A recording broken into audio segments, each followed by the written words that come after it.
Bendavên Îranê li peyhev hişk dibin. Pêka raporên belavbûyî, tîavek li pişt bendava pêşîn li başûrê Belûçistanê de nemaye, û heta tabloyên huşdarî der ên li derdora ve bendavê jî hatîne rakirin. Bi vî awayî, yek ji çavkaniyên bingehîna ava verzigarî û xwedîkirina terş û heywanan jî aliyek helkê ve li başûrê parêzgeha Sîstan û Belûçistanê de nemaye. Devera pêşîn, deverên bajarê serbaz û çendin deverên deştyarî û çabîharê, be av mane û erde ve bendavê kelişîn. û tîavek li vir nemaye û pêka gotina verzerên wan deveran, verzeriya payîziya hasilçandin û rakirînê bi tevavî ji nav çoyê, û xwediyên pez û terş û heywanan jî bo dabinkirina ava vexwarîna terşê xwe, rastî pirsgirêkên gelek dîc war hatîne û cîhana hezaran malbatên xwedî, ajel û verzeran kevtiye metirsiye.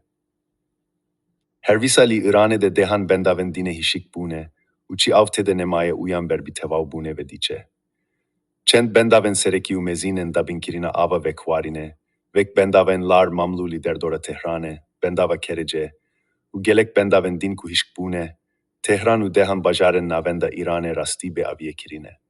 Rejim ji cehde dike ji çavkaniyên ave li navçeyên Çiyayî û bi taybetî li herêmên vek Bakurê Îranê, Tewrêz, Kurdistan, Xurasan û Belûçistanê, ave ve guhaze bo navenda Îranê, ku ev yek jî dîbe sedeme hişkbûna bendavên van herêman, lewma dehan bendav niha li Belûçistan, Kurdistan û Xuzistanê be av mane.